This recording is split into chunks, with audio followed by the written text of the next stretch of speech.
know you feel these are the worst of times. I do believe it's true. When people lock their doors and they hide inside, rumor has it, it's the end of paradise. But I know if this world just passes us by, baby, I know you wouldn't have to cry. No, because the best of times are when I'm alone with you. Some rain, some shine. Come on, guys. We'll make this a world for two. Our memories of yesterday will last a lifetime. We'll take the best. We'll forget the rest. And someday we'll find these are the best of times. Yeah, I know the headlines read these are the worst of times. I do believe it's true. I mean, I feel so helpless, like a boat against the tide. I wish the summer winds could bring back paradise.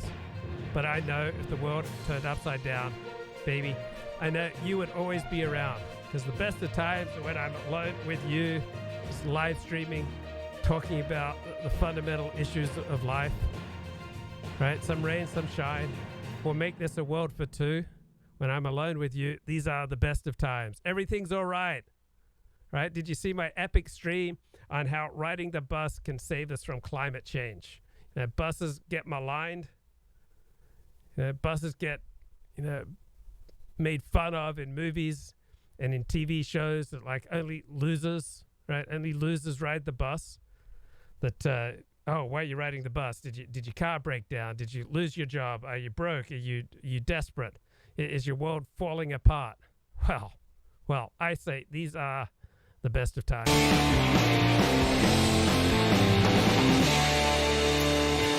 Good evening and welcome to Tucker Carlson. Tonight, sometimes you wonder just how filthy and dishonest our news media are.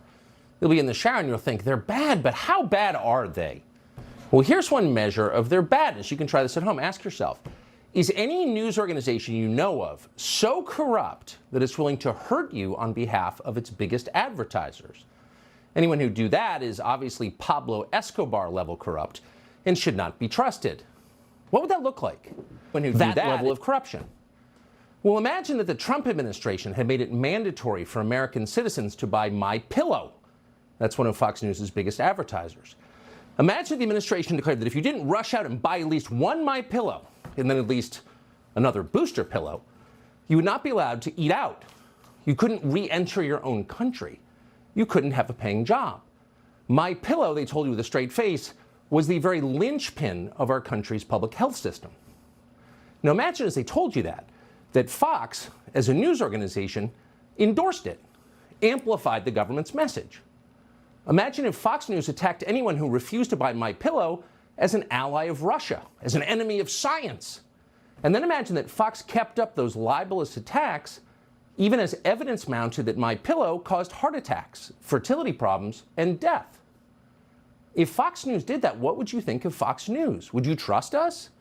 Of course you wouldn't. You would know that we were liars. Thank heaven Fox News never did anything like that, but the other channels did. The other channels took hundreds of millions of dollars from big pharma companies, and then they shilled for their scam. Okay, that's ridiculous. We're not going there. All right, no, we're not going to play, Tucker's rants against vaccines. Vaccines are wonderful by and large. All right, seatbelts are wonderful. Sometimes some people die in accidents because they're wearing a seatbelt when they would live if they weren't wearing a seatbelt. But overall, seatbelts are a good thing. They keep people safer. All right, wearing a helmet when you're biking. All right, generally speaking, it's a good thing. There are probably some exceptions where it's a bad thing. But all this nonsense, saying, oh, it's so evil that, people are encouraged to get vaccinated against COVID. All right, don't have any time for that. All right, what do I have time for? So are these the best of times? Are these the worst of times? All right. Terrific article here in the New York Times. Oh, I thought I saw this article in the New York Times. Bloody heck. Let me find that article. In movies and TV, like riding the bus is shown as like just being a total loser.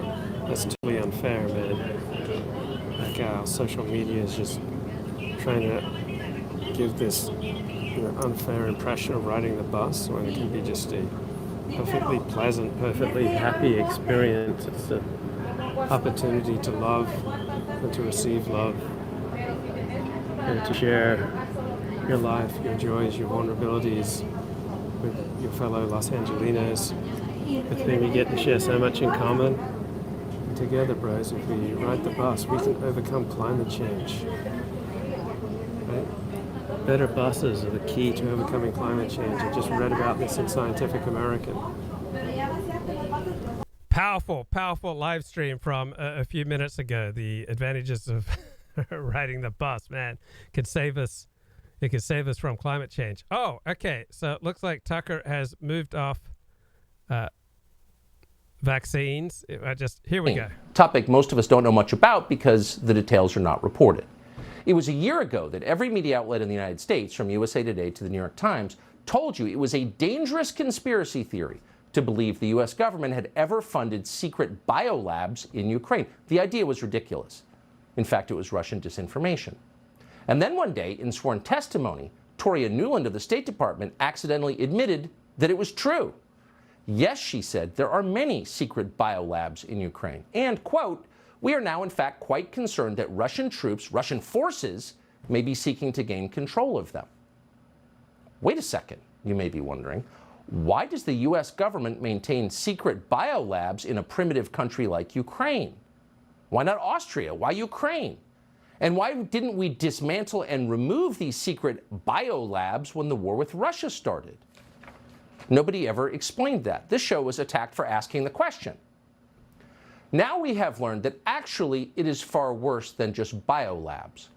Not only has the Biden administration been maintaining these labs in Ukraine in the middle of a war, it also has, quote, sensitive nuclear technology in Ukraine as well. And no, we're not making that up. They admitted it today.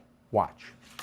While Ukrainian staff are still operating the Zaporizhzhia nuclear power plant, it does fall under the control of Russian armed forces and is currently being managed by Russia's state-owned nuclear energy firm Rosatom. So this is a significant concern, and essentially in this letter that has been reviewed by CNN, sent by the U.S. Department of Energy to Rosatom, the U.S. government has essentially warned Moscow not to touch the Zaporizhzhia nuclear power plant because of this sensitive American nuclear technology at the plant. So many questions here, but we'll begin with the biggest one.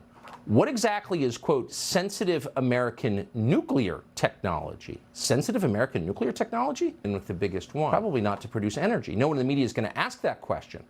But if it's in the middle of Ukraine, in the middle of a war, it stands to reason this sensitive American nuclear technology has military applications. In other words, these are nuclear weapons. What else could they be? We'll stop speculating there. But take 3 steps back. This is all so crazy and so reckless, it is hard to believe it's happening. Here you have a Democratic president gone completely off the rails, completely, with existentially dangerous consequences, prosecuting a war that can only hurt the United States. A war with no upside. It is awful to watch. But it is not without precedent. Something similar happened 55 years ago in 1968. Another remarkably turbulent and ugly year in American history that has many parallels to this. That spring, in March of 1968, Robert F. Kennedy Sr., the former Attorney General, the brother to the slain president, announced his candidacy against the incumbent, fellow Democrat Lyndon Johnson. And the overriding issue, then as now, was a pointless war then in progress. This is from Robert Kennedy Sr.'s announcement. I am announcing today my candidacy for the presidency of the United States.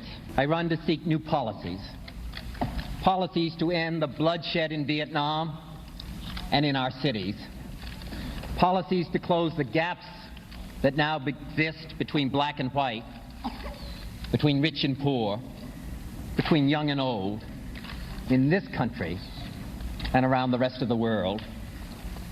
I run for the presidency because I want the Democratic Party and the United States of America to stand for hope instead of despair, for reconciliation of men instead of the growing risk of world war.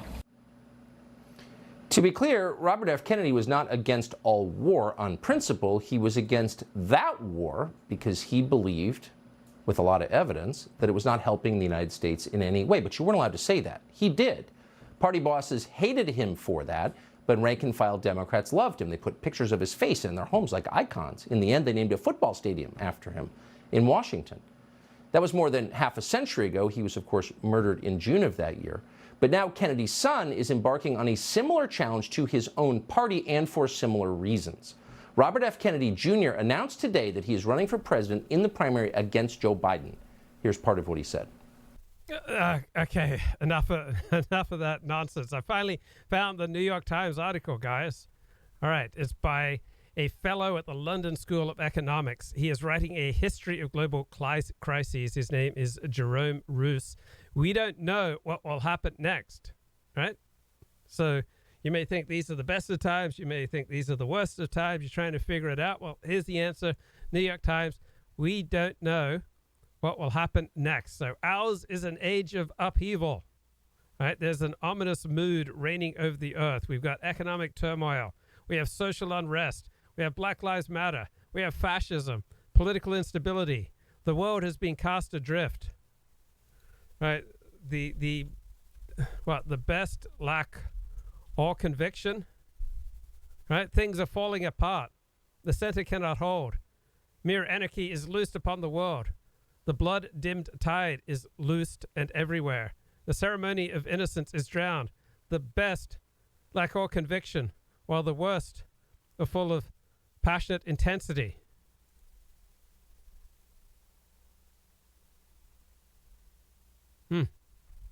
Surely some revelation is at hand. Surely the second coming is at hand. The second coming. Hardly are those words out when a vast image out of Spiritus Mundi troubles my sight. Somewhere in sands of the desert, a shape with lion body and the head of man, a gaze blank and pitiless as the sun. It's moving its slow thighs, while all about it reel shadows of the indignant desert birds. The darkness drops again, but now I know that 20 centuries of stony sleep were vexed to nightmare by a rocking cradle. And what rough beast, its hour come round at last, slouches towards Bethlehem to be born. That's the poem The Second Coming by W.B. Yeats. Okay, very classy here, classing up the show. Right, do you feel like you're on a rudderless ship in a terrible storm? So we now face unprecedented challenges.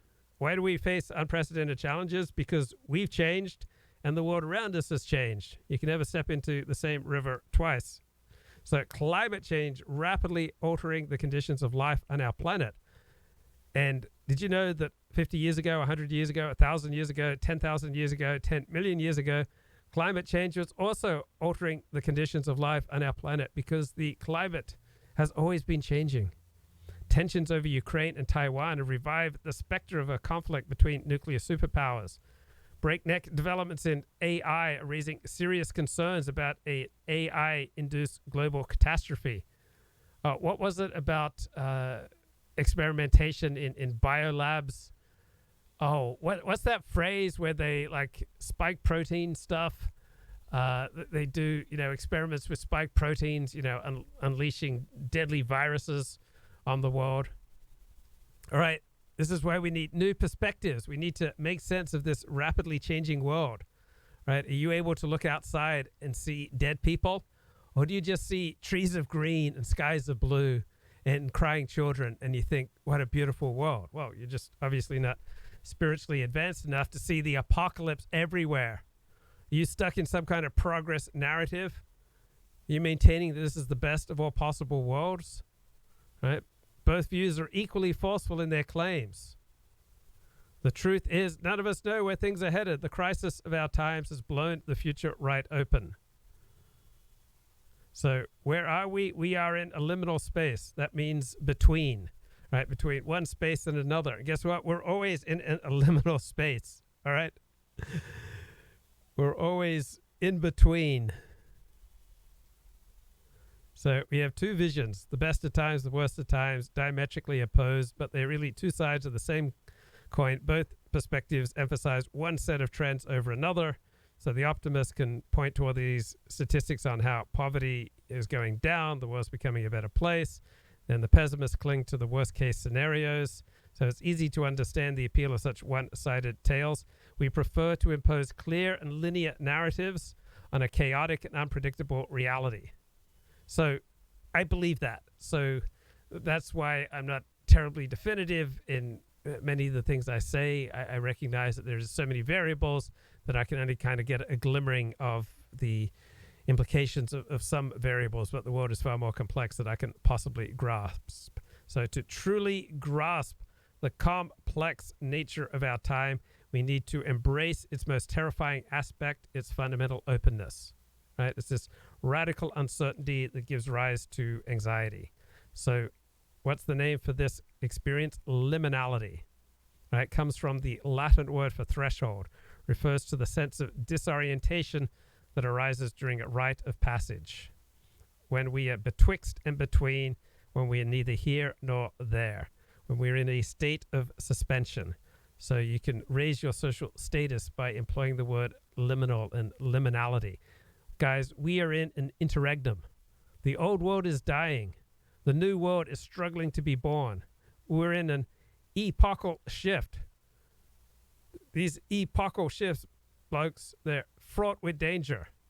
But for all their destructive potential, they are also full of possibility.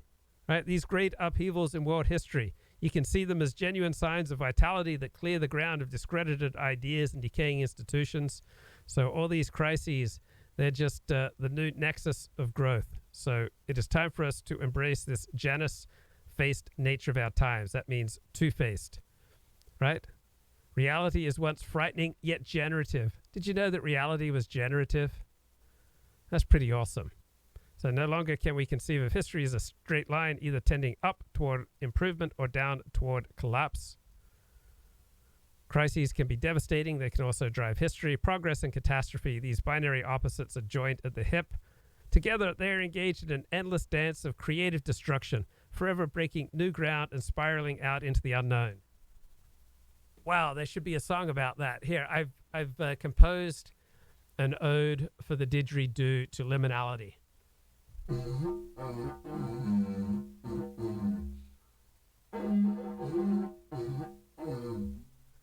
Woo! Hope you appreciated that. I was working all day on that. Oh.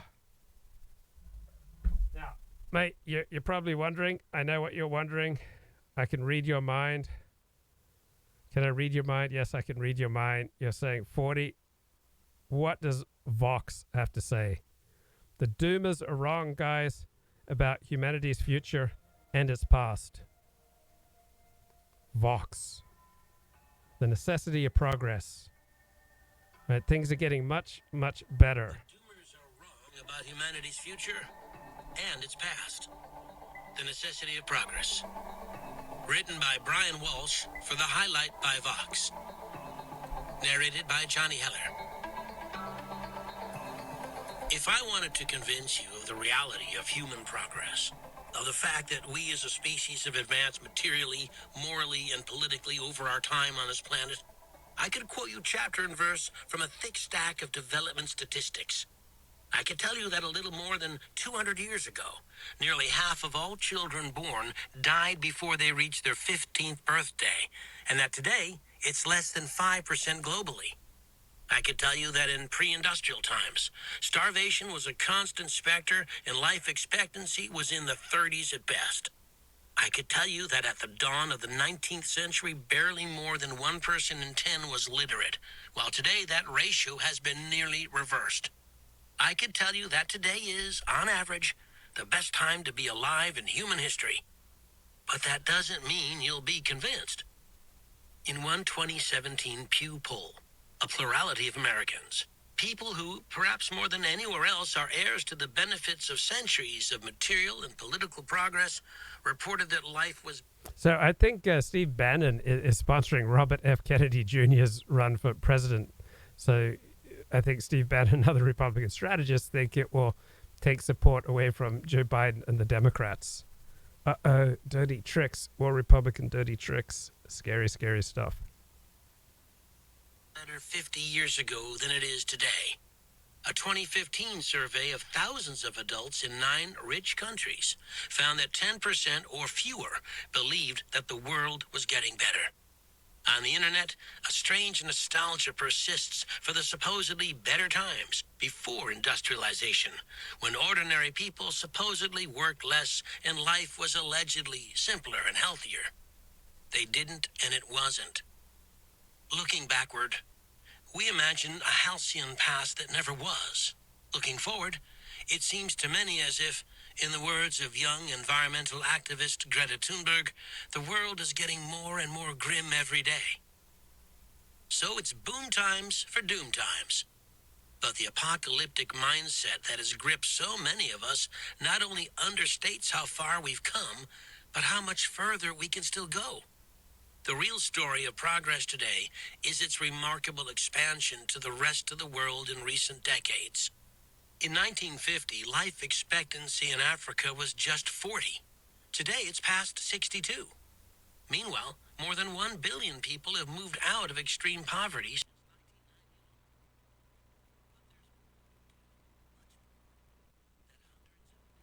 Whoa, come on. Benefit of electricity, or live in states still racked by violence and injustice, isn't so much an indictment of progress as it is an indication that there is still more low-hanging fruit to harvest.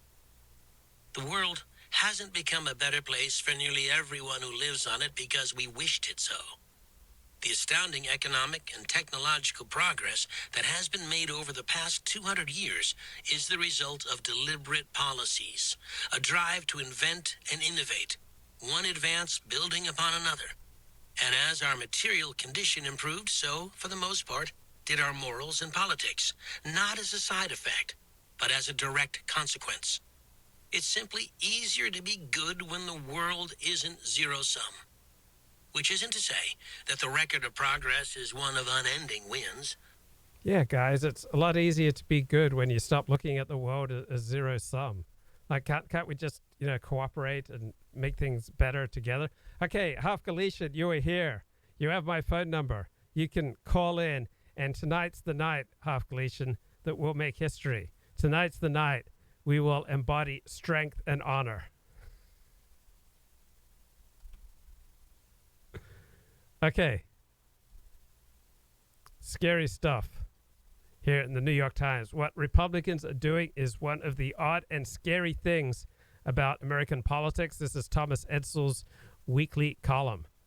Right? Did you know that democracies are providing the rope to hang themselves? From Turkey to Hungary, from India to the United States, authoritarian leaders are gaining power under the protective cloak of free elections. Wow. Republicans have gone further than ever before in using their overrepresentation in state legislatures to shift powers to those legislatures away from office holders in Democratic-led cities. Wow, can you imagine that elected Republican representatives are going out there and they are trying to maximize their power? This is absolutely unprecedented. When has this ever occurred before? Like, when have politicians ever used their overrepresentation in state legislatures to try to seize power? This is scary, right? Republicans lost the presidential election in 2020. They did worse than expected in 2022, but they did not abandon the leaders and policies that produced these results. They have doubled down on even more extreme and broadly unpopular leaders and policies, from Trump to abortion to guns. Does this mean that normal politics have been replaced by extreme polarization and factional identity politics? Are the extremes growing stronger? Are they draining the center? So have Republicans become a minority to exercise control of the government? Now, it's great when other minorities dominate government, okay? When blacks have disproportionate influence in government, then that would be a wonderful thing. If gays would have disproportionate influence in government or in the entertainment industry or in the fashion industry or other parts of the world, that's a good thing. So when minorities seek to exercise dominance, that's a good thing, except when it's Republicans that are doing that. So if enough voters are deeply anxious or frightened of some real or imagined threat, right? Are you guys frightened about socialism or massive immigration, crime, threats to your religion, the transgender takeover, right? You may well vote for someone who promises to stand up to those threats, even if that person has no regard for preserving our democracy, no regard for the rights and freedoms of those seen as enemies, right? If such a leader is elected and he gets his party to control all parts of government, then turns the government into a weapon to attack their enemies, right? No laws or other organizations can stop them. I mean, Democrats have never acted this way. Did Franklin Delano Roosevelt and the Democrats ever act this way? Did Lyndon Baines Johnson and the Dems ever act this way? Did Barack Obama and the Democrats ever act this way? Did the Democrats under Joe Biden ever try to throw their weight around?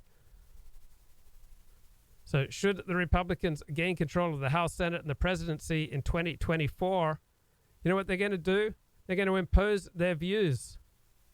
This is awful. This is scary stuff. So there are two distinct mechanisms apparently involved in overturning democracy. One is you vote in the wrong party. You vote in Republicans. And if you make the mistake of voting in Republicans, guys, you're overturning democracy. Just imagine if the American government was run for the benefit of the majority of Americans. Imagine the tyranny that would be imposed by this sort of majoritarian government. Just imagine that America was run for the benefit of, my God, people with a, say, European or Christian background, the majority of the country. Can you imagine the terror, the tyranny, the oppression that would happen if, say, the United States of America were run like Hindu India? So Hindus are 80% of the population in India, but only in the last 10, 15 years have they taken political power. So it was considered unclassy for the majority to exercise power in India, just as it is considered unclassy for the majority to exercise power in the United States, right? Minorities are supposed to exercise power in the United States, unless those minorities are Christian or white or Republican, then it's a bad thing. But if they are sacred minorities, if they are black or Jewish or gay or transgendered or oppressed women of color, then it's a wonderful thing if minorities have disproportionate influence. So can you imagine the terror the United States would experience or England would experience? Just imagine if England were run for the benefit of the English. My God, what a frightening concept. Just imagine if Canada was run for the benefit of the majority of Canadians. I mean, sounds like fascism to me. Just imagine if France was run for the benefit of the French. Just imagine if Germany was run for the benefit of the Germans. I mean, this is just like Hitler all over again. This is Nazi Germany 2.0. Just imagine if Australia were run for the benefit of the majority of Australians. I mean, can you imagine that kind of evil, that tyranny? It's absolutely frightening. Thank God the New York Times is warning us, all right? It's not just Stormy Daniels who's standing between us and a total fascist takeover. It's Stormy Daniels and the New York Times, right? So what if the Republican Party controls the House of Representatives, the Senate, the judiciary, and the presidency, right? And then what if they disregard the principles of our democracy, the independence of officials, right? What if they replaced bureaucrats with people who wanted to execute on the president and the representatives' will? Like, what if we got bureaucracies and judges and law enforcement and government programs and just a whole orientation towards delivering a higher quality of life for the majority of the people? Can you imagine what a fascist state that would look like if we started running our society for the benefit of the majority? Like, what if we started putting a priority on taxpayers rather than tax leeches? Like, what if we started orienting government policy towards rewarding people who pay taxes and reducing incentives going towards people who take far more in government services than they pay in? Like, what if we started remaking society so that we rewarded pro-social behavior and we punished antisocial behavior? Like, can you imagine the terror that would result if we started locking up super predators? If we, say, encouraged the police to enforce the law and then punish people who break the law and, you know, make our society dirtier and viler? Just imagine you could just start, walking the streets at night, all over America. My God, what a horror show. For a heroic act caught on video. We're going to put him on video after the break. He joins us. Oh, that's a high-speed chase. Yes. That's a high-speed chase. Whoa, high-speed chase. Oh, yeah. So in America, right, all these different people have been shot for knocking on the wrong door. So I'm just thinking off the top of my head, if we had an America run for the benefit of the majority of Americans, if we had an America with adequate levels of law enforcement, if we had an America where when people committed crimes, they were punished, I suspect, I'm just going to go out on a limb here, I suspect that we would have more social trust, that there would be less anxiety, right? Anxiety is when you're in fight or flight mode and it's not appropriate to the situation. Like for anything good to happen, people have to feel safe.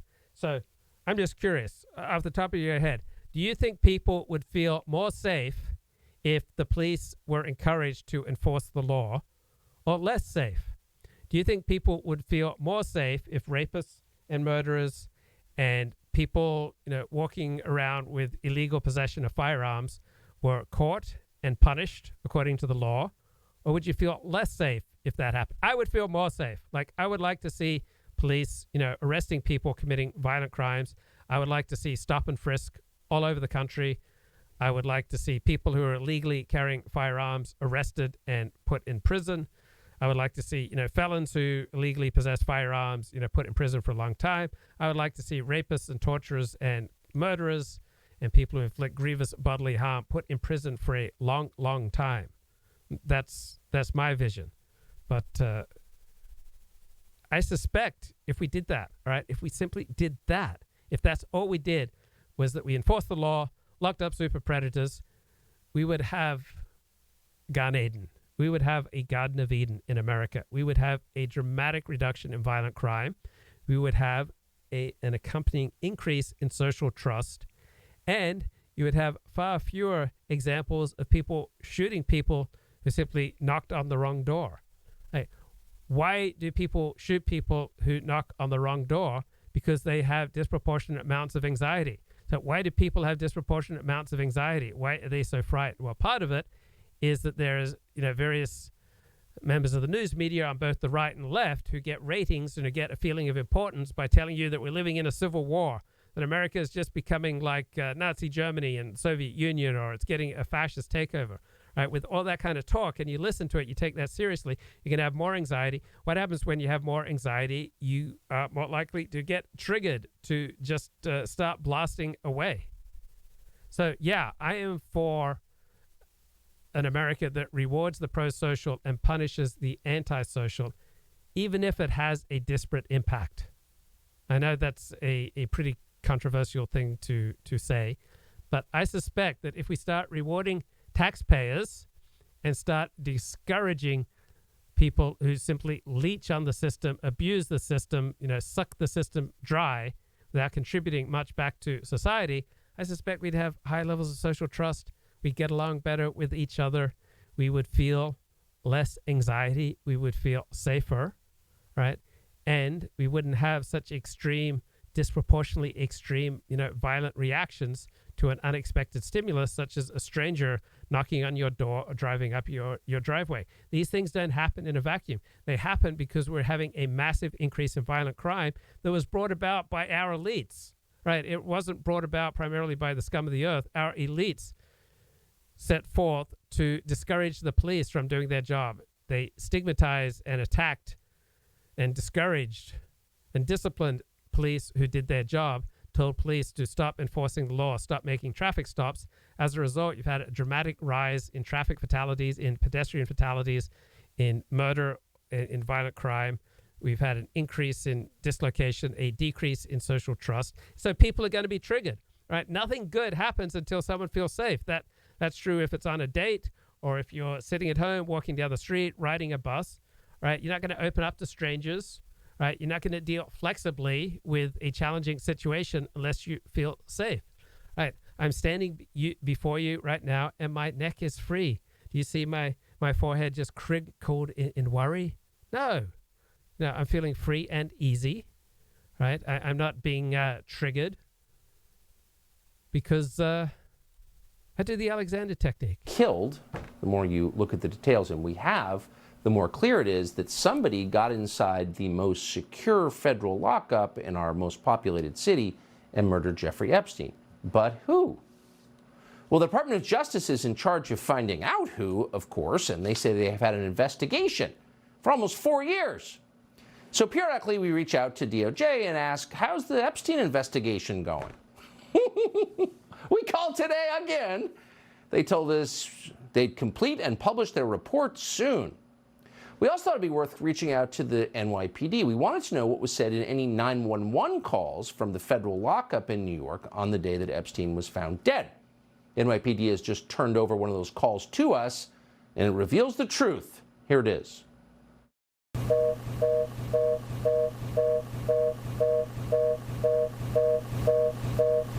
Oh, just kidding. We can't play that 911 call for you because it's been deleted. Really? Just like the videotape. Why? Because we are, quote, well past the 12-month retention period. So it looks like the NYPD deleted the recordings of 911 calls from the jail. So we thought, well, how about the FBI? We called over to the FBI to say, do you have any 911 recordings from the jail, from the federal lockup? And we got no response. No one seems interested anymore, but we're interested. Tyler Morrell is a pizza delivery man for Coco's Pizza in Aston in Pennsylvania. He was making a delivery recently when he noticed a high-speed chase unfolding right behind him. That's when he stepped in to help officers make an arrest. Watch. Oh, that's a high-speed chase. Yeah. That's a high-speed chase. Yeah, you better hit my car, dude. No. I'm trying to squeeze it up. Oh, yeah.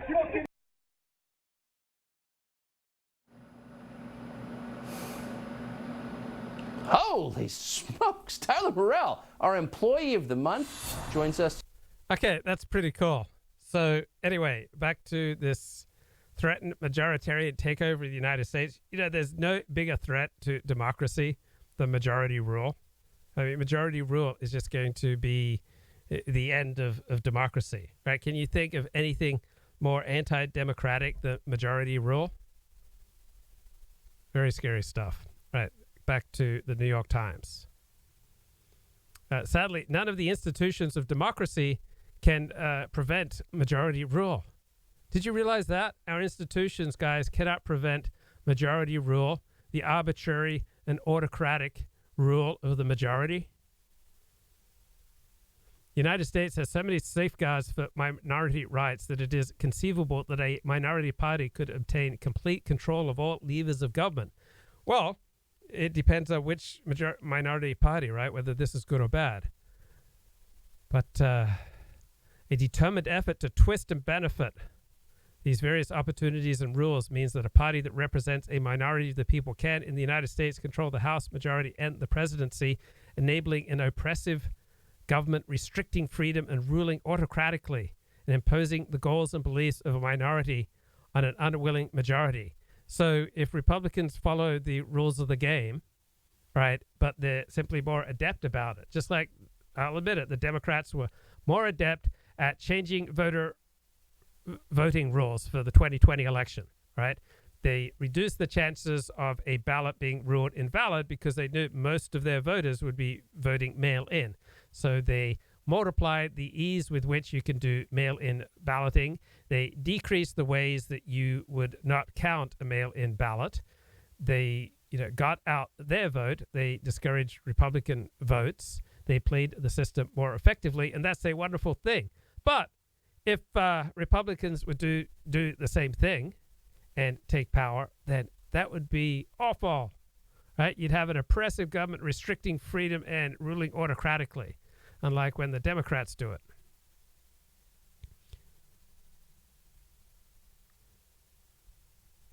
So what we need here is horizontal accountability. Have you engaged in any good horizontal accountability lately? What's important is that at each step of your path along the way to horizontal accountability, that you ask for permission. All right, don't just take horizontal, accountability for granted. Right, horizontal accountability. You need institutional checks and balances that enable public officials to hold each other accountable, and vertical accountability. Ways for citizens to hold public officials accountable, such as elections or popular mobilization. Well, guess what? If you were to have majority rule, you'd have increased social trust, and American citizens might have the feeling that the American government was on their side rather than the enemy. Like when you fly back into the United States from a foreign country, right, you feel like you're treated as the enemy. I was just struck when I was back in Australia, the difference between how Australians and Americans view the government. Now, Australians and Americans both have some knee-jerk skepticism of the government, but in Australia, 80% of the public feels that for all its flaws, the government is on their side. So in the United States, probably 40% of the population, 50% of the population might think the government is on their side. But if the government really were to be on the side of the majority of the population, such as by looking out for the best interests of taxpayers and discouraging the rape of America by social welfare leeches, you'd have increased social trust and you would have less corruption. So apparently democratic procedures can enable would-be authoritarians to undermine both horizontal and vertical accountability under the cloak of democratic legitimacy. So let me just rephrase this. So majority rule, guys, majority rule can enable would-be authoritarians to undermine horizontal and vertical accountability. So democratic regimes are less likely than in the past to be overthrown in a sudden violent burst until they are. All right. So you know why modern democratic regimes haven't been overthrown by a sudden violent burst? Because the regimes have been more powerful than those trying to overthrow them, because the regimes offer more opportunities or better hope for the people who have power. So if democracies get to a situation where an increasing level of the population thinks that they'd be better off with a different form of government, all right, it's not laid out by the will of heaven that democratic procedures as we have them in 2023 are just, ineluctably good, right? People want government that meets their needs. If they start seeing the government as the enemy, they will look for alternatives. So how do authoritarian-leaning politicians gain the power to elude the institutional restraints designed to maintain democracy, right? So how do we get the majority of the people into power, right, and then keep them handcuffed, keep them under control so that they don't start ruling? Like, how do we maintain this current regime without allowing the majority to take over? So an important feature of populism is the belief in majoritarian conceptions of democracy. Can you think of anything more anti-democratic than a majoritarian conception of democracy? Can you think of anything more primitive? Right? I mean, populism has this naive but deeply dark and sinister belief in a majoritarian conception of democracy. Just imagine that the majority of the people can vote in the government that they want, and then that government primarily caters to their needs without being constrained by the horizontal and vertical checks of an elite. My God, just imagine if majorities start doing what they want. Can you imagine the hellscape that would result in modern first world countries if majorities are able to do what they want? Can you imagine anything more anti-democratic than majorities getting to do what they want? So here's the New York Times, this majoritarian conception of democracy, right? It is the leitmotif, right? It is the pattern of virtually all democratic backsliding episodes, all right? A government of the people, by the people, and for the people, right? That is the example, uber alles, the prime example of all democratic backsliding episodes. Government of the people, by the people, for the people, that's anti-democratic. The will of the people is being thwarted by an elite. read the deep state that must be purged. Right? That's the primitive populist conception. Right? They think that the will of the people is being thwarted by an elite. Now, New York Times simultaneously maintains, yes, the will of the people is being thwarted by an elite, by a deep state, but that's good. It's just wrong for populists to point that out, but it's good for people on the left to point that out. So the definition of the people does not refer to everyone, all right? It does not refer to, say, people who aren't here legally, right? It doesn't refer to non-citizens, and it doesn't favor oppressed minorities. So one common characteristic of democratic backsliding is that it mutes the ability of the public to perceive what is happening in front of its eyes. People don't see what's transpiring because autocrats lie and distort the truth. Bro, people weren't born yesterday, right? We have evolved highly efficient and effective mechanisms to detect when people are trying to manipulate us against our interests, right? We did not evolve to be gullible.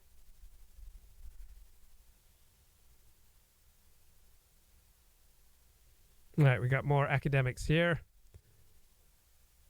talking about competitive authoritarian regime, all right? A regime that is civilian and it has formal democratic institutions, but incumbents abuse the state to stay in power. So when Democrats remade the rules to favor their side in 2020 voting, that's not an abuse of power. When Democratic judges invalidate the decisions of the will of the people, all right, when the majority of the people vote in something like Proposition 187, and then Democratic judges decree that it's illegal and they invalidate it. Right? That's not abuse. You need to understand that. Not abuse. They're just looking out for what is best for us. So when the deep state, when the elite, overrule us, that's for the best. Recently, Scotland passed a law making everyone in the country God with power over biology. It's called the Gender Recognition Law, and it acknowledges that every person in Scotland has magical powers that can change their own sex at will.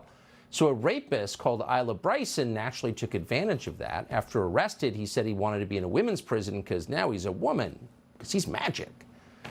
So Scotland is now ending its policy of letting men serve time in women's prisons. But in this country, we are more backward and insane even than Scotland. So we're doing this. Still, last year, a character called Demetrius Minor, who's convicted of murdering his foster father, went to a women's prison in New Jersey where he promptly impregnated 2 female inmates. He was there because, of course, he said, "I'm a woman."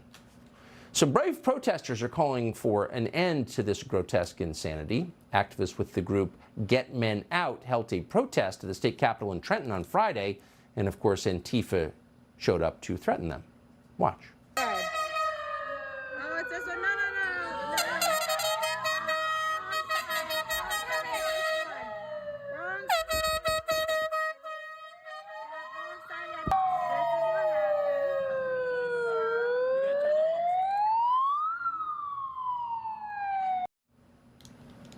Jennifer Thomas was one of the protesters getting hassled by Antifa. She joins us tonight. Jennifer, thank you so much for coming on. So you're taking the most unfashionable possible position. You're taking a position contrary to what the White House, the entire news media, and of course Antifa want you to say. Why are you doing this? Well, welcome. Thank you for having me on your show. Of course. I am honored to be here. I respect everything that you're doing for women and children. Bringing this issue forward. And this is, almost a minor protest with the Antifa. They were maybe 10 of them. Usually there's about 50. So they come every time we have a free speech event for women because they want to silence us on, not just men being housed with women in prison, but on all the issues that cover gender. So like the trans, the kids, the transgender surgeries that they're giving the kids, the bathroom issues. This group follows me around. I do these speakers corners and they follow me around and try to. Okay, let's get back to the New York Times there. A bit of an awkward segment on Tucker. We don't have those kind of awkward segments here on the 40 show. Okay. Why is democracy under such stress now? The divisiveness inherent in the elevated levels of contemporary polarization. So guess what? Populism is against divisiveness. Elites can only rule if they have a divided country, right? Elites can only dominate if there's tremendous division, because elites need to be able to make coalitions with, certain segments of society. So a segmented, divided society, right, enables elite domination. But a populist society where the majority of the people, band together to have government of the people, by the people, and for the people, all right, that is kind of quite different from a polarized, divisive society. So what has led to the erosion of support for our democratic institutions? Right, so according to these academics, non-political associations such as labor unions, churches, and bowling leagues, we're bringing people from different backgrounds into contact with one another, building trust and teaching tolerance. So what could rebuild trust? Right, how about ending immigration, putting super predators away for a long time, encouraging police to do their job, and imprisoning bad people, and allow people freedom of association, and eliminate the whole civil rights legislation, the whole civil rights industrial complex, or the civil rights incentives to sue people. Did you know that massive litigation tends to reduce social trust? Massive amounts of civil rights litigation tends to reduce people's desire to employ, to work with, to hang out with people who are different. So if you get rid of these, whole, civil rights industrial complex, and or the incentives that civil rights, creates, the legislation creates to sue, right? Then you can restore social trust, and you can have far more harmony in society. So get rid of civil rights law. We'll be a lot safer, a lot happier. So castrate your children. That is the message. And some people, bewilderingly, are following that. There has been a huge surge of young people being castrated in the name of transgenderism. Reuters recently reported that in the past few years, 56 minors between the ages of 13 to 17 have undergone genital mutilation in clinics around the country. 776 minors have undergone mastectomies, having their breasts cut off, and more than 14,000 have been poisoned with hormone treatment, which will, in a lot of cases, sterilize them for life, cause them osteoporosis and other problems. So obviously, this is a very dark moment in our history. A civilized country would not put up with that. Hungary has a Child Protection Act which prevents any of this crap from going on, children from being sexualized. And because it has taken a stand against sexualizing children, Hungary is being sued by over a dozen EU member states.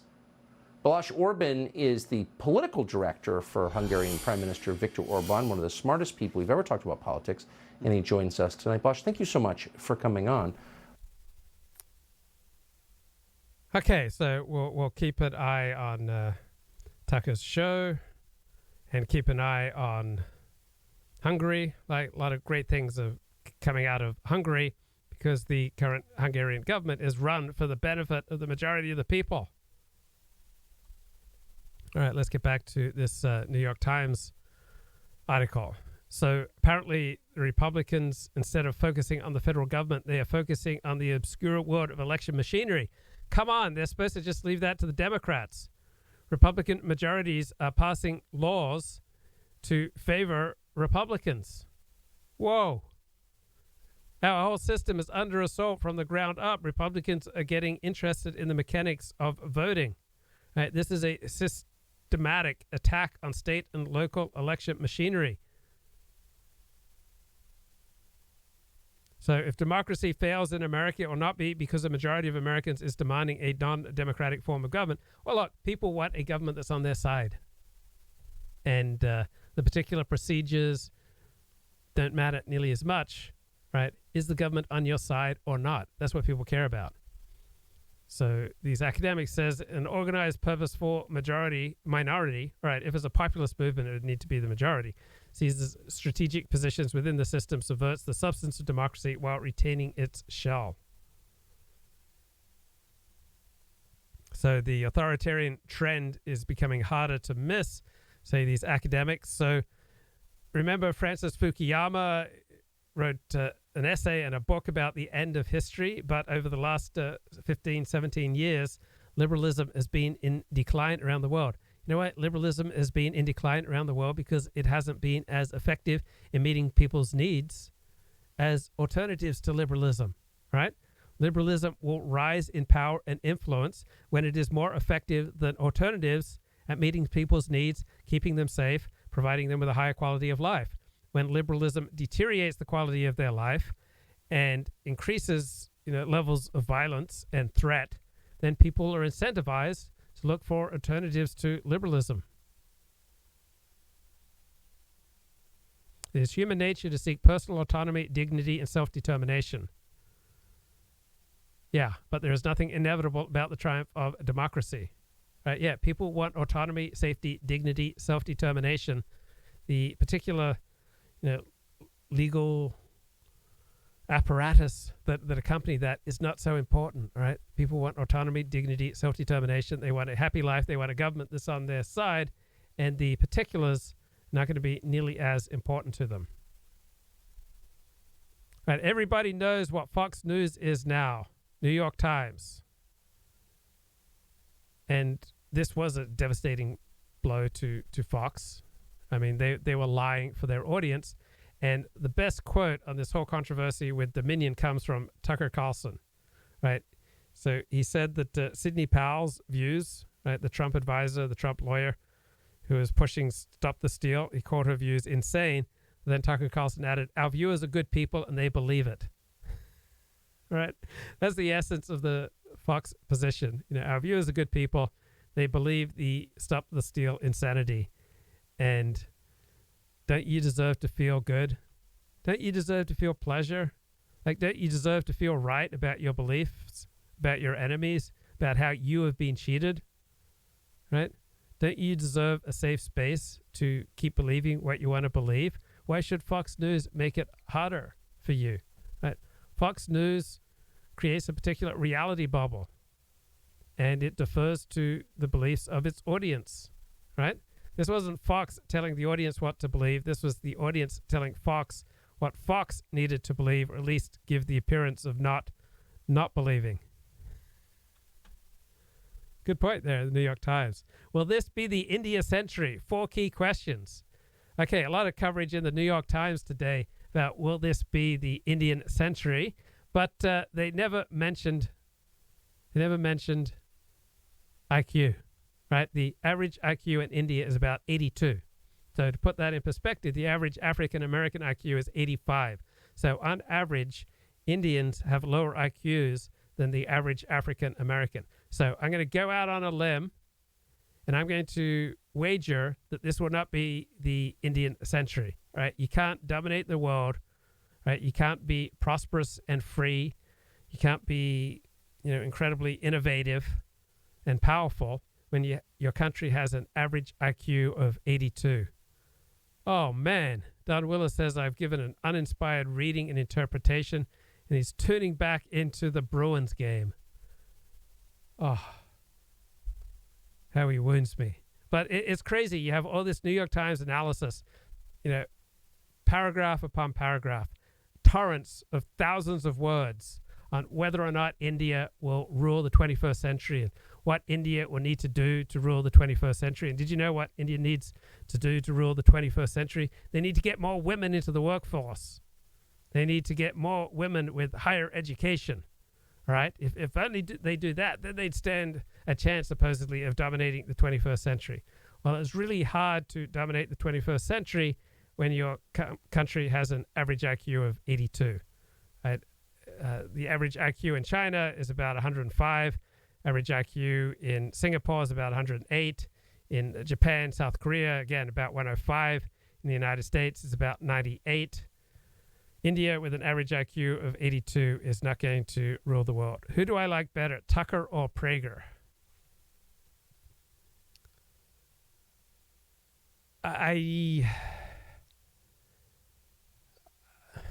it's just depends on the issue, depends on the day, depends on the moment, depends on the event.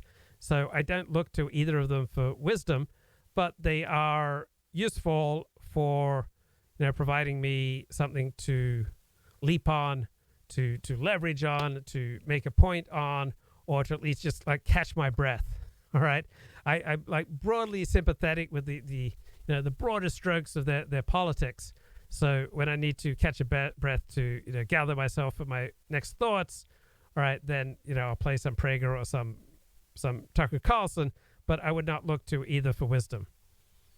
Who is the more interesting Dennis Prager or Dennis Dale?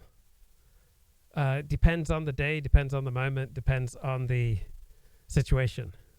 I wouldn't rule either one as particularly more interesting. So a good rejoinder here from Vox on this idea that the war is getting worse and worse. Here's Vox saying the war is getting better and better, which does seem to be overall a dominant perspective on the left. So the right experiences reality is getting worse and worse. The left, because they dominate all our major institutions, they think the world is getting worse and worse. Bro, you said Chinese had crap engineers, mostly morons. Now they have an average IQ of 105. Come on, bro. Well, they can both be true.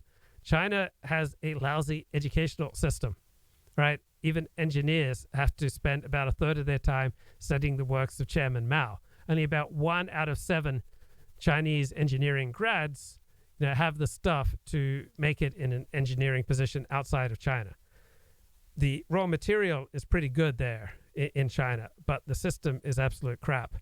As opposed to, say, American public education, where we, when you account for results by race, we get practically the highest rates in the world. Like Africans in America are about the richest Africans in the world. Africans in America are the most educated Africans in the world. Africans in America have the highest educational and income results of any Africans in the world.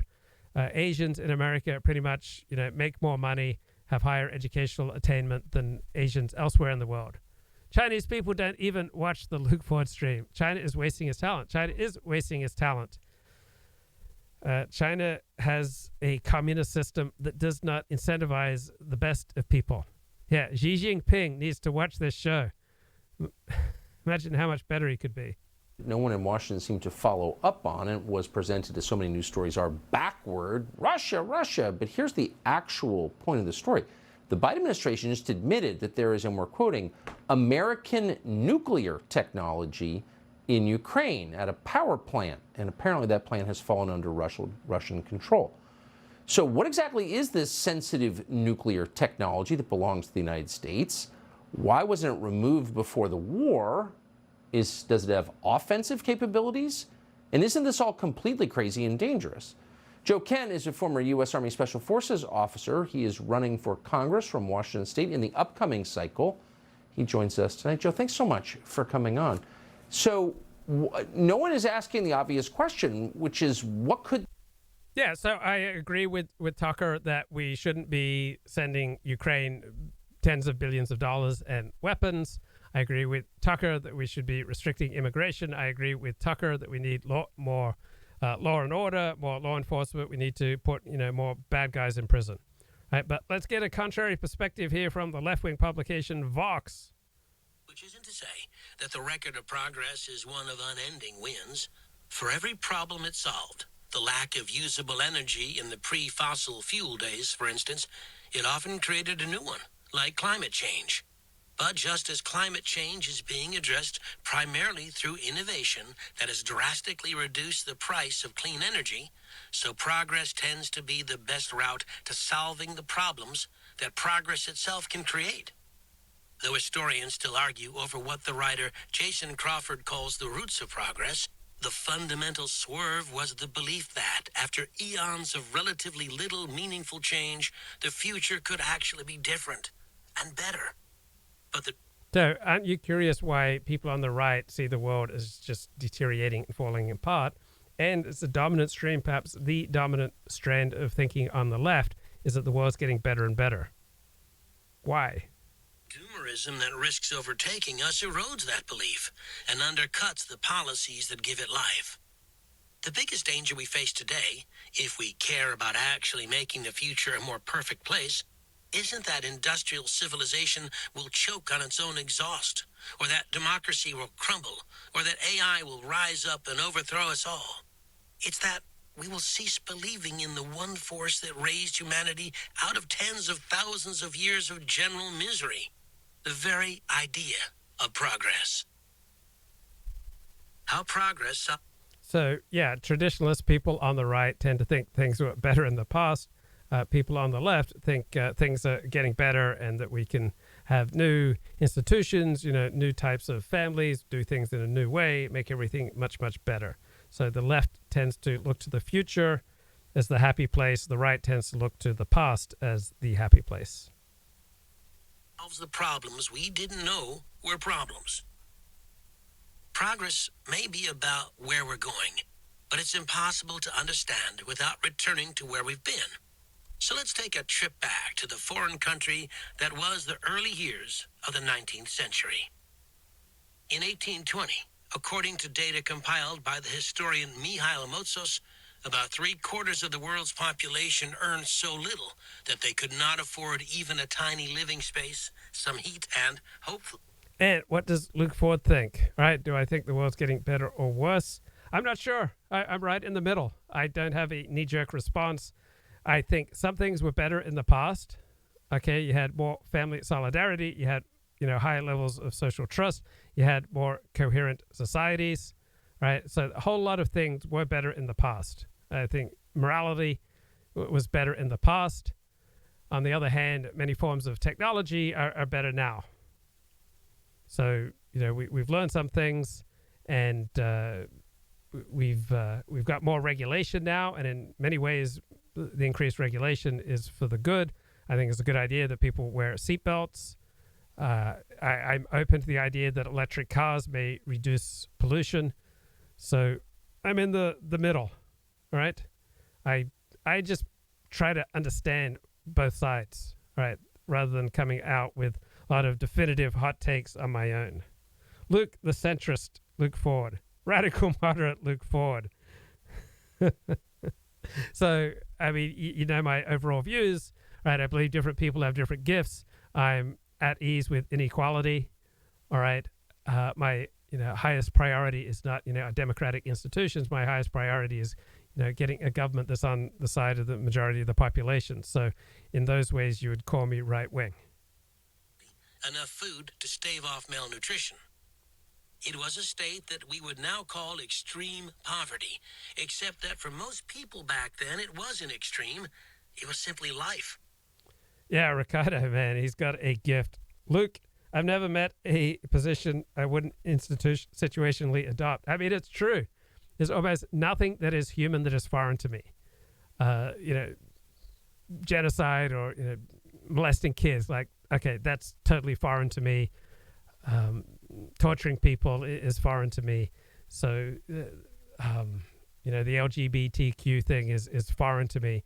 But overall, yeah, in certain situations, I can, understand almost anything. I feel like I can understand anyone. I can understand where Chairman Mao was coming from. I can understand where Joseph Stalin was coming from. I can understand where Napoleon Bonaparte was coming from. I can understand where Adolf Hitler was coming from. I think I can understand where Joe Biden is coming from. So my primary interest, and perhaps if I have a gift, is that I have an ability to empathize and understand where different people are coming from. Glad to know that Luke draws the line at genocide and rape. What do I think of the passing of Max Hardcore? So Max was an incredibly charismatic guy. Right, Max was an innovative pornographer. Max, took his hardcore to, the hardcore limit. Max was an interesting fellow. He was like tightly coiled, lot of energy, willing to, push the boundaries of his art, and he just simply wanted to be left alone to do what he loved. Right, he just simply wanted to left alone to create art and to bring people pleasure but, the government would harass him and prosecute him, and people would say he was a bad man for making his hardcore productions. I didn't hear homosex on that list of red lines. I did say that. I said the LGBTQ thing was completely foreign to me. Max Hardcore is dead, bro. Innovative. He was a borderline pedo, but Max, wow, he wasn't a boring pornographer, right? He wasn't just go through the motions, just churn out mediocre productions. Like, he really took his art to the limit. And you can agree or you can disagree, but he committed, right? Don't you just hate people like me who don't really commit to one position, like wishy-washy centrists who are just all empathizing with different perspectives? So Max Hardcore was the anti-Luke Ford, right? There's nothing lukewarm about Max Hardcore. He wasn't just about, oh, I can empathize with this and I can empathize with that, right? When Max had an insight, right, he took it to the limit. Max Hardcore was the pornographer's pornographer, all right? He committed, right? He went all the way. He didn't compromise. He didn't, oh, I need to water down my vision so that I'll be more popular, so that I'll be more socially accepted, so that people will talk more positively about me at church. He didn't submit to the tyranny of his peers who said, oh, Max, you're taking things too far. All right, Max had a vision, and he lived and he died for his vision, man. What matters here for the story of progress isn't the fact that the overwhelming majority of humankind lived in destitution. It's that this was the norm and had been the norm since essentially forever. Poverty, Luke is the king of rudderless punditry. It's right. You're absolutely right. I'm just constantly changing my mind. Very few firm positions.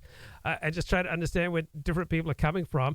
And I think sometimes I can get into a groove where I can, piggyback off other people's ideas and then either undercut them or, provide some useful analysis. So there are certain public figures like a Richard Spencer or a Dennis Prager who are kind of in my wheelhouse. And I have things to say that may be of some interest to some people. But overall, I am not important. All right? Your meaning and purpose in life for 99% of the population should not come from politics. It doesn't really matter that much who's president of the United States, who wins an election, right? Your morality, your purpose, your meaning, your excitement, the inner core of your life should not come from politics or punditry. I'm not important. Pundits aren't important. Radio talk show hosts aren't important. They're fun, right? I enjoy the Dallas Cowboys. The Dallas Cowboys are not important. I enjoy the Los Angeles Dodgers. I recognize the Los Angeles Dodgers are not important. I enjoy the TV show Seinfeld. The TV show Seinfeld is not important. So I have an esoteric interest in politics and in culture and religion.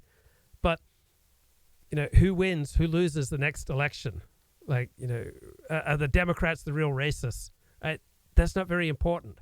So pundits and live streamers and nationally syndicated radio talk show hosts, they make a living by inflating their importance. So one way you can tell whether a pundit or a talk show host is, toxic or, a decent person is, are they trying to inflate their importance?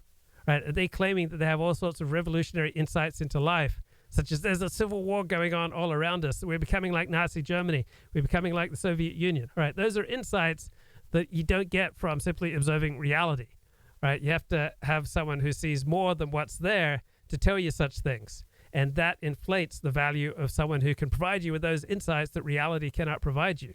But the pundit, the guru who provides you with these, stunning, cutting-edge insights about what's really going on in the world, and this is why you need them, to show you things that you can't see, right? These insights that make them more important, they tend to be wrong. It tends to be toxic, tends to be bad for you. So this show, is not the most compelling show. There are a lot of, better live streamers, better pundits, better talk show hosts, people who are much more riveting and entertaining. But they are riveting and entertaining and compelling because they're toxic, right? A lot of things that are toxic are riveting, entertaining, and compelling and will get you very excited. So for the vast majority of people who consume this show, it's not going to affect them, not one way or another. A minority of people at times will get some benefit, but I think very few people are going to be diminished by this show. Right? It's not going to send you off in antisocial, destructive directions. Luke can never settle on just one woman when there are so many female viewpoints out there waiting to be considered and empathized with, usually in the back of a rusted-out Datsun. I didn't call it a rusted-out Datsun, I called it a symposium. Ricardo says, sometimes I find my viewpoints developing a coherence that unsettles me, so I mix it up. Max Little was a pastor at one point. You mean Max Harcourt? No, I don't think so, but he was religious. Indecisive forward. Well, reality, right? It knocks you all around. I mean, don't you have the experience of just kind of being embarrassed about the things that you said and claimed and did? Like, I I look back and think, my God, what a total jerk I was, what a total a-hole I was. Think about how completely wrong I was. Think about all the ways that I misread those situations. Think about how my selfishness and carelessness, hurt the lives of people around me. If I just retain a sense of how my, selfishness and carelessness, self-centeredness, narcissism, my ego, my desire for attention, my, desire for pleasure has damaged other people, it does have a calming effect. No one has ever read Mein Kampf because of this show. Wow. No one has ever damaged themselves with Mein Kampf because of this show. They had to go outside of this show to start damaging themselves. So when Casey discussed Mein Kampf with me, he didn't say anything that was damaging. He didn't say anything that would destroy his life or get him fired, cause massive turbulence. He had to go outside this show to say and write and do things on his own that turned his life upside down. When he was simply talking to me about it, all his comments were within the Overton window. So no, I don't think people blow up their life on this show. Or I've taken more and more measures over the past 3 years to minimize the chances of that. Now, I don't want to make the show, so safe that there's no way anyone could possibly misuse it. You can misuse anything. You can misuse God. You can misuse religion. You can misuse water. You can misuse exercise. You can misuse beef and a knife and guns. All right. So I'm not going to, try to so completely sanitize the show that it can never be misused. But I would say overall, for most people who consume this show, it has no effect. And for a minority, it has a positive effect. And I think very few people go out there and blow up their lives because of this show. I mean, I recognize that 99% of the people who want to come on the show, that this will be very bad for them. And I don't bring them on. Luke Ford has provided A-grade entertainment for over 6 years now. 40 and Hunter would make good partners on a TV cop show. I saw Max Hardcore at a music trade show once in LA, who was very disgusting looking in person.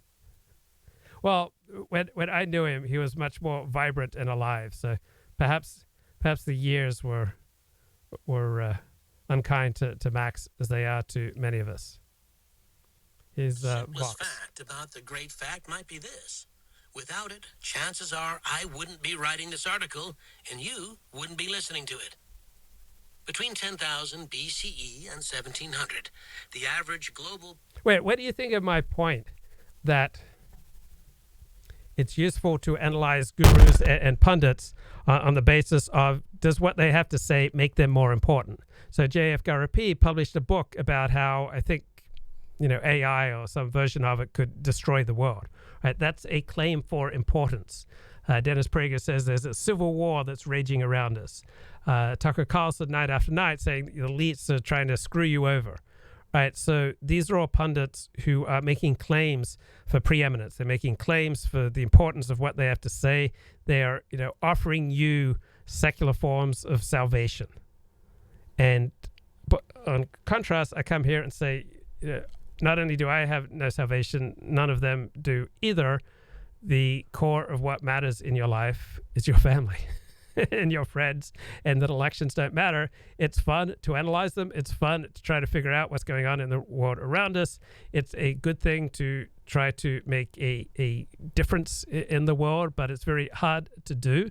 Reality is incredibly complicated, but it's a lot of fun to get together with your friends and discuss what's going on, and to challenge each other. Right? This is healthier than for most people, I would think, than playing video games. It's a social outlet where we can compare our thinking. There's a new film called Malibu Road. The director was interviewed by Robert Stark. Okay. But what do you think of that analysis?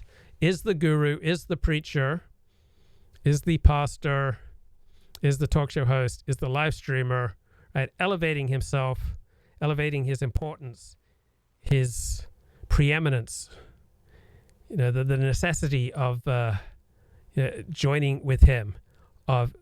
Is he offering you various forms of salvation? Is he saying that you're a victim, but he's going to fight for you? Is he saying that everyone else, all the institutions, your country, right, the elites, they're all aligned against you, but I'm going to fight for you? Right? People who put out that message, which are the overwhelming majority of right-wing pundits and talk show hosts, right, are putting out a toxic message. They are enhancing themselves, their own importance, their own incomes, their own status, their own prestige, their own egos at your expense.